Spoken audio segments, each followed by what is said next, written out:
Namaskar, myself Digvijay and welcome every one of you on my channel, The Real Ideology, a comprehensive platform where we can learn about things and discuss each and everything in detail.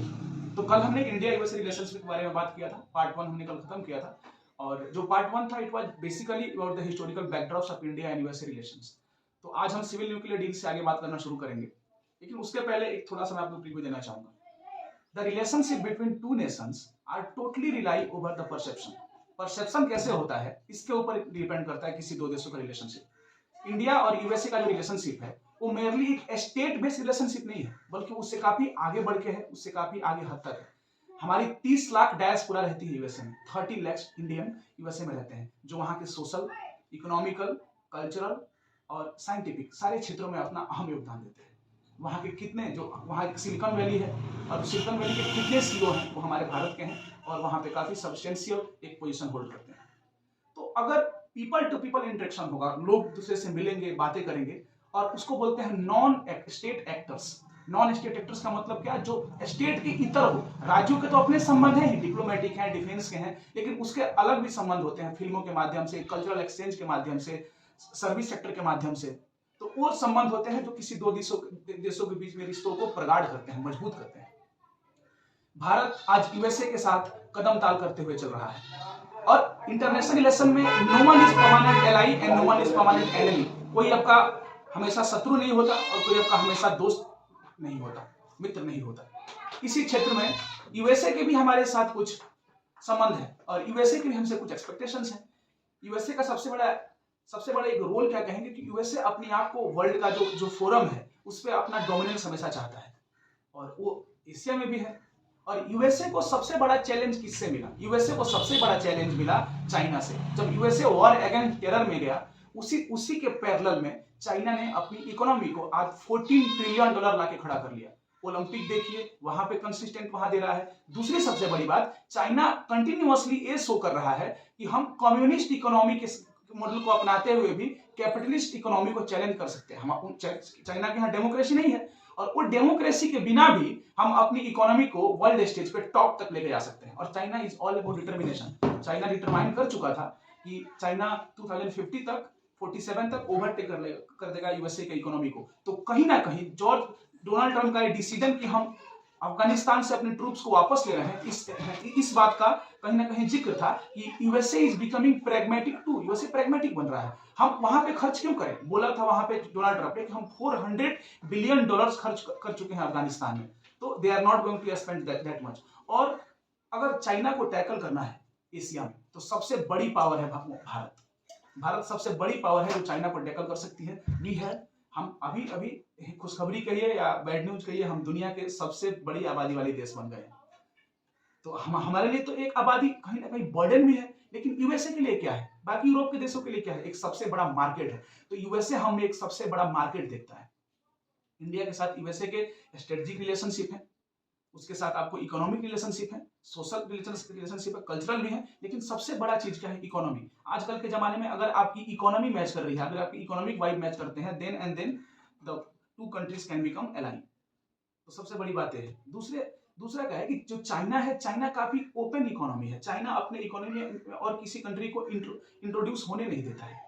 और वहां पे दूसरी सबसे बड़ी बात क्या है कि चाइना और दूसरे इकोनॉमी को अलग से मतलब डिस्ट्रक्ट करने की कोशिश करता है, अपना अलग हेजीमनी एस्टेब्लिश करता है।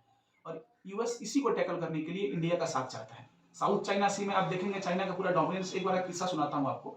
साउथ चाइना सी में वियतनाम के पास अमेरिका का एक जहाज था और उस जहाज के पास उसका हम भारत के लोग भी वहां अपना आईएनएस विक्रांत लेके घूमने पहुंच गए। तो चाइना बोला, इंडिया कहाँ टहल रहा है तुम यहाँ पे? इंडिया बोला कि दोस्त से मिलने आए भाई, यूएसए दोस्त है हमारा, इसको लॉजिस्टिक्स की हेल्प लग गई थी तो हम इसको फ्यूल देने आए हैं। तो इंडिया के यूएसए के साथ 3 इंपॉर्टेंट डिफेंस डील हैं जो अभी रिसेंट, जो 2014 के बाद जो मोदी गवर्नमेंट बनी उसने 3 उसके साथ डिफेंस डील किया, जो इस प्रकार है: बेका, लेमोवा और कॉमकासा। ये तीनों लॉजिस्टिक्स, एप्रीहेंशन, आपको जो भी एयर रूट्स हैं उसके, नेविगेशन, इन सारे डिफेंस डील हैं जो काफी स्ट्रेटेजिक है भारत के लिए।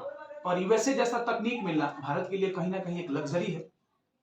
और ये वही यूएसए है, आपको बता दूं, जो 1999 में जो हमारा कारगिल वॉर हो रहा था, तो जब भारत ने बोला कि हमको थोड़ा अपना जो ग्लोबल आपका पोजिशनिंग सिस्टम जीपीएस है उसका हमको हेल्प दीजिए, ताकि उसके हेल्प से हम एलोकेट कर पाए कि कितने एनिमी हमारे छुपे हुए हैं।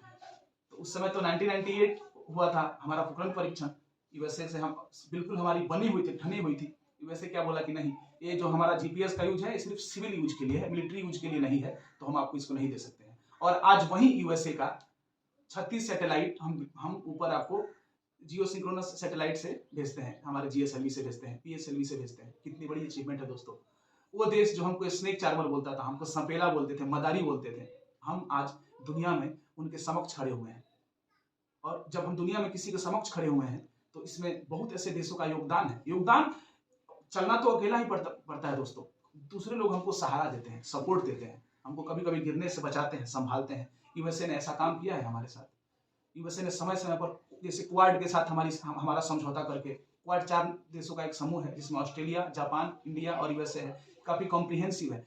ये चाइना को टैकल करने के लिए तो है ही, लेकिन विश्व को ये बताने के लिए है कि सॉफ्ट हेजीमनी क्या होता है। सॉफ्ट हेजीमनी का मतलब कि आप बिना किसी को प्रेशराइज किए, आप बिना किसी को लोन से लादे हुए भी दूसरे देशों का हेल्प कर सकते हैं, और खुद का भी एक ऐसा समूह बना सकते हैं, एक ऐसा डेवलपमेंटल ब्लॉक बना सकते हैं जो डेवलपमेंटल ब्लॉक इंक्लूसिव हो और उसमें जीरो सम गेन हो। जीरो सम गेन का मतलब क्या होता है कि कोई जीतने की प्रतिस्पर्धा नहीं हो। हाँ, चारों देश मिल के जीतेंगे, चारों देश मिल के हारेंगे। यूरोपियन यूनियन में एक समय ये भावना थी, लेकिन जब ब्रेक्जिट हुआ, जब ब्रिटेन यूरोपियन यूनियन से बाहर हुआ, तब कहीं ना कहीं ये भावना वहां धूमिल होती गई धीरे धीरे। But now India and USA are brinking towards a great relationship. जैसा कि हम अभी क्वाड के बारे में बात कर रहे थे, जब आरसीईपी से भारत आउट हुआ, आरसीईपी एक ट्रेड ऑर्गेनाइजेशन है। When India opted out of RCEP due to some complication and due to some sanction which has been imposed by Europe, तो इंडिया ने वहां सीख किया कि नाफ्टा, जो North Atlantic free trade organisation है जिसमें नॉर्थ अमेरिका के कंट्रीज हैं, उसमें इंडिया भी कहीं ना कहीं उनके साथ एक फ्री ट्रेड ऑर्गेनाइजेशन का सिग्नेटरी बने। तो अमेरिका वहां भी बात कर रहा है। अमेरिका हमारा सबसे बड़ा, हम अमेरिका से सबसे ज्यादा एक्सपोर्ट करते हैं, सबसे ज्यादा एक्सपोर्ट हम करते हैं अमेरिका को। सबसे बड़ा हमारा ट्रेडिंग पार्टनर चाइना है, चाइना के सबसे ज्यादा हमारे यहाँ इंपोर्ट करता है। तो आप बताइए, इंपोर्ट अच्छा है एक्सपोर्ट अच्छा है? कहीं हमेशा एक्सपोर्ट अच्छा है, क्योंकि एक्सपोर्ट बैलेंस ऑफ पेमेंट जो होता है उसको हमेशा पॉजिटिव रखता है, और बैलेंस ऑफ पेमेंट अगर आपका पॉजिटिव है तो आपके ऊपर कोई बर्डन नहीं है। अगर बैलेंस ऑफ पेमेंट आपका पॉजिटिव है तो कभी आपको 1991 जैसा जो क्राइसिस आया था, जो क्राइसिस भारत का जो फॉरेन रिजर्व बिल्कुल जीरो के कगार पर आ गया था, वैसा कभी क्राइसिस हमारे यहाँ नहीं आएगा। रिपब्लिक डे हो, 15 अगस्त हो, हम वहां जाते हैं, वहां के प्रेसिडेंट हमारे यहाँ आते हैं, चीफ गेस्ट बनते हैं। और वहाँ 2 पार्टियां हैं, एक रिपब्लिकन है, एक डेमोक्रेटिक पार्टी है। जो रिपब्लिकन पार्टी है इंडिया से ज्यादा क्लोजनेस अलाई करती है। क्यों? क्योंकि रिपब्लिकन पार्टी कहीं ना कहीं ये सोचती है, रिपब्लिकन का पार्टी जो है थोड़ी सी रियलिस्टिक भावना अपनाती है, मतलब यथार्थवाद को अपनाती है। यथार्थवाद को अपनाने का मतलब क्या है कि वो बिल्कुल प्रैग्मेटिक बात करते हैं, बिल्कुल डिटो ऑन टॉप बात करते हैं। जैसे आपको एग्जांपल देता हूं मैं, आपको एग्जांपल, सबसे अच्छा एग्जांपल है, जैसे हमने जब उरी सर्जिकल स्ट्राइक किया, तो उस समय उरी सर्जिकल स्ट्राइक के समय तमाम देशों ने बात किया कि भारत को ऐसा नहीं करना चाहिए, दूसरे देश का संप्रभुता है, तो sovereignty is more important. But वहां के पार्टी ने क्या बोला कि if you are being attacked by someone, then you have got the fully privilege to attack them with more intensity and more power. तो ये होती है दोस्ती। दोस्ती सिर्फ कहने के लिए नहीं होती है, दोस्ती निभाने में पड़ती है। भारत ने भी कई मौके पर यूएसए के साथ दोस्ती निभाई है। हम सबसे बड़ी बात यह है कि इसरो के माध्यम से, नासा के माध्यम से हम कई स्पेस ऑर्गेनाइजेशन में साथ काम कर रहे हैं, कई ऐसे वेंचर्स पे काम कर रहे हैं जो वेंचर आने वाले दिनों में पूरे दुनिया को एक नया आयाम दिखाएंगे, और ये आयाम भारत और यूएसए दोनों के लिए काफी कॉम्प्रिहेंसिव होंगे। हमारी इकोनॉमी धीरे धीरे दुनिया, तो ये सारी बातें बिल्कुल इस प्रकार हैं। सबसे बड़ी बात क्या है कि यूएसए दुनिया की सबसे पुरानी डेमोक्रेसी है और हम दुनिया के सबसे बड़े डेमोक्रेसी हैं। ये कितनी बड़ी बात है दोस्तों, इमेजिन करके देखिए कितनी बड़ी बात है। हमारा डेवलपमेंट जो भी हुआ एक डेमोक्रेटिक भावना से हुआ, एक डेमोक्रेटिक आधार पे हुआ। यूएसए का भी डेवलपमेंट मोर ओवर ऐसा ही रहा। हम पार्लियामेंट्री शासन अपनाते हैं, ऊपर से प्रेसिडेंशियल शासन अपनाते हैं, दोनों की अपनी अपनी रिस्पॉन्सिबिलिटी है। लेकिन फिर भी इतने ऑड्स तो हैं, बीच में समस्याएं भी आती हैं। कभी वहां से कुछ हमारे खिलाफ बयान आता है, कभी हमारे बयान कुछ उनके खिलाफ जाते हैं। जब हमने रसिया से S-400 मिसाइल खरीदा तो यूएसए ने बोला कि आप ऐसा क्यों कर रहे हैं। जब हमने ईरान से तेल खरीदा तभी यूएसए ने बोला कि हमने तो उन पे सैंक्शन लगा रखा है, why are you buying from them. Then we replied, we retaliated and said that national interest is the prime interest. जहां हमारा नेशनल इंटरेस्ट फर्दर होगा और आगे बढ़ेगा, हम वहाँ पे अपना डील करेंगे। ऐसा थोड़ी है कि अगर हम आपके दोस्त हैं तो और किसी से दुश्मनी थोड़ी कर सकते हैं।